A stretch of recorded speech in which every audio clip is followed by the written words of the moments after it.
Buenos días, queridos alumnos. Sean bienvenidos a esta sesión del curso de Homilética 2. En esta oportunidad, el tema que nos ocupa es predicando un sermón evangelístico.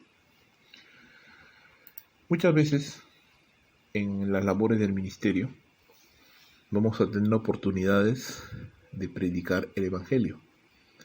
Esto no significa que no lo hagamos todos los domingos en el púlpito, pero hay oportunidades específicas donde se presta la ocasión para predicar un sermón netamente evangelístico. Puede ser una boda, puede ser aún un entierro, un velorio, puede ser aún alguna campaña o reunión en la cual somos invitados para poder compartir la palabra a personas incrédulas y muchas otras oportunidades que el Señor les pueda presentar. Recordemos que todo pastor es llamado a hacer la obra de evangelista. Es parte fundamental de nuestro ministerio, proclamar el evangelio. En esas oportunidades que le refiero, pero también en el púlpito. Cuando hablamos de predicar un sermón evangelístico, necesitamos en primer lugar saber cómo estructurarlo. Un sermón evangelístico, hermanos, definitivamente no es una clase, no es un taller, no es una enseñanza. Es la proclamación del evangelio, que es poder de Dios para salvación a todo aquel que cree. Entonces un sermón evangelístico se predica, se proclama, no se enseña. Un sermón evangelístico es mejor prepararlo usando pocos versos de las Escrituras. Tiene que ser un sermón dinámico, intenso, que comparta con claridad los puntos centrales del evangelio. No requiere entrar en detalles de geografía, de sintaxis, de idiomas originales. No es necesario, no es el momento de hacerlo. Tiene que ser dinámico. Es mejor hacerlo usando pocos versos de las Escrituras, versos evangelísticos, que llamen al arrepentimiento, que llamen al perdón, que llamen al acercarnos al Señor, porque ese es el objetivo, esa es la meta a lo cual queremos llegar. Si pudiéramos definir 3 secciones importantes o 3 partes en las cuales podemos detallar un sermón evangelístico, podríamos decir que son las siguientes. Cuando predicamos un sermón evangelístico queremos enfatizar la condición pecadora del hombre. No podemos dejar de lado el hecho de que el hombre está perdido, de que necesita por sobre todas las cosas escuchar el evangelio, ser salvo de sus pecados y recibir el perdón y la vida eterna. La segunda condición o segunda área en la cual queremos centrarnos es en la provisión de Dios en el sacrificio de su Hijo, el Señor Jesucristo. Tanto si estamos predicando un sermón de los evangelios, tanto si estamos hablando, por ejemplo, de la mujer samaritana, o del paralítico de Betesda, o del sacrificio que Dios pidió a Abraham de su hijo Isaac, o de muchos otros pasajes. Necesitamos enlazar estas verdades a la provisión de Dios en el sacrificio de su Hijo, el Señor Jesucristo. Hace poco tuve la oportunidad de compartir, de predicar, el capítulo 24 del libro de Ezequiel. Fue la primera vez que yo prediqué un sermón de este capítulo. En este capítulo 24 de este libro vemos cómo Dios anuncia al profeta que le va a quitar de improviso el deleite de sus ojos y que él no debía de llorar, ni debía de sufrir ni hacer luto por esa pérdida, sino debía seguir siendo fiel anunciando el mensaje que él le había dado. La palabra del Señor nos dice que Ezequiel ministró al pueblo como siempre. En la tarde murió su mujer y al día siguiente él siguió haciendo todo lo que Dios le había ordenado.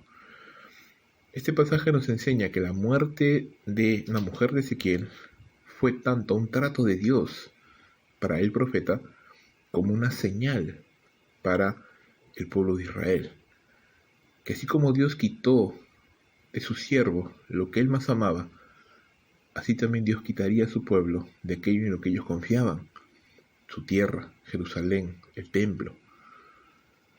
Lo curioso de este pasaje es que un inocente paga o es de alguna manera sufre padecimiento como una señal para los culpables. Podemos ver en la muerte de la mujer de Ezequiel una sombra de lo que mucho tiempo después el Padre Celestial haría. Ezequiel no entregó lo que él más amaba, le fue quitado, pero el Padre Celestial entregó voluntariamente lo que él más amaba, su Hijo Jesucristo. El inocente murió por los culpables, para llevarnos hacia Dios. Una preciosa oportunidad de compartir el Evangelio. A esto es a lo que me refiero, hermanos, cuando hablamos acerca de enfatizar la condición pecadora del hombre, enfatizar la provisión de Dios en el sacrificio de su Hijo.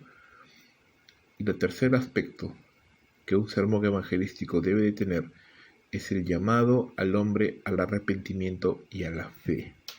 Hacer un llamado final, invitando a las personas, como dice la palabra, persuadiendo a las personas de que puedan poner su confianza en Cristo Jesús para la salvación de sus pecados.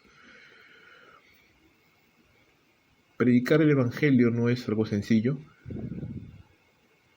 Predicarlo bien es un deber de todo pastor.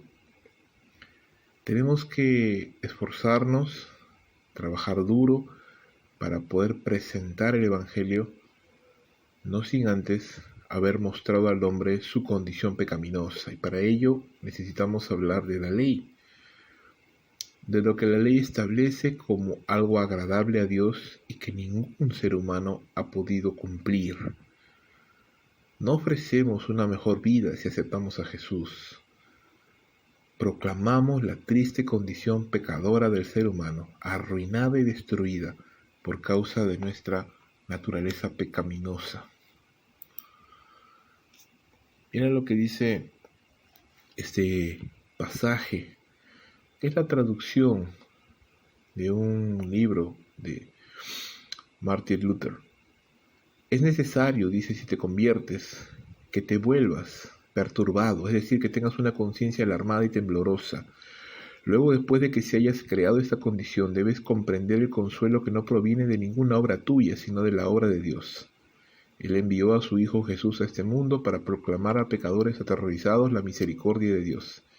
Este es el camino de la conversión. Todos los demás caminos son falsos. Tenemos que ser cuidadosos, hermanos, al momento de predicar el Evangelio, de presentar a Jesús.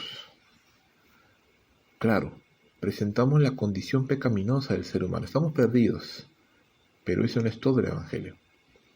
Lo segundo es la provisión de la gracia de Dios. El Evangelio no es una enseñanza sobre cómo ser mejor, o 10 veces mejor, o 100 veces mejor. No es un Evangelio de autosuperación, no es un Evangelio del esfuerzo humano. El Evangelio es que Cristo Jesús vino al mundo a salvar a los pecadores, de los cuales, dice Pablo, yo soy el primero. Entonces no predicamos desde un pedestal, sino predicamos con urgencia desde el pie de la cruz. Un pecador salvado por la gracia, proclamando el Evangelio a otros pecadores, para que sean salvos también. Esto es algo importante de entender, hermanos. El Evangelio es el don gratuito de la gracia de Dios. El pecador no puede hacerse bueno por sí mismo. Solo hay una cosa que el pecador debe hacer, y es confiar en Jesús. Es confiar en el Señor y en el Salvador de los hombres. Esto es algo importante, hermanos. Pasar al frente no es lo mismo que confiar en Jesús. Levantar la mano o decir una oración del pecador no es lo mismo que confiar en Jesús. Confiar en Jesús, decía el doctor C.L. Kagan, es simplemente confiar en Jesús, nada más. No pongamos nuestra fe o nuestra esperanza en un llamado al altar, en que las personas levanten la mano, llenen una tarjeta o hagan una oración.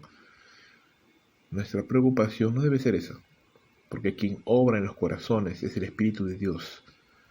Nosotros simplemente como predicadores tenemos que preocuparnos en predicar el Evangelio claramente, orar al Señor y dejar la obra en sus manos. La práctica del llamado al altar está completamente ausente en el Nuevo Testamento, es más, es una práctica relativamente reciente, en el siglo XIX. Y puede traer confusión, puede llevarnos a pensar que simplemente porque una persona levanta la mano ya es un convertido. No, hermanos, no necesariamente. Simplemente nuestra función debe ser predicar las Sagradas Escrituras, predicar el Evangelio y dejar la obra al Señor. Si esa persona realmente se ha convertido, si esa persona realmente ha entregado su vida al Señor, usted lo va a ver. ¿Y cómo lo va a ver? En las siguientes semanas. En el deseo de esa persona de conocer más, en el deseo de esa persona de tener comunión con sus hermanos, en el deseo de esa persona de seguir escuchando la palabra de Dios. Entonces usted podrá saber que Dios está obrando en esa vida. Entonces, hermanos, nuestra función, nuestra responsabilidad es la de proclamar el Evangelio. Y hacia ahí debemos de ir y en eso tenemos que centrarnos. Damos gracias a Dios porque en medio de todo siempre puede proveer oportunidades para que podamos compartir la palabra de Dios. Y les animo, hermanos, a que siempre estemos listos y dispuestos para dar razón de nuestra esperanza. Que Dios bendiga sus ministerios, hermanos, no solo desde el púlpito, pero desde cualquier lugar en el cual usted, como un apasionado evangelista, pueda compartir el Evangelio de la gracia de Dios a un mundo que se encuentra perdido.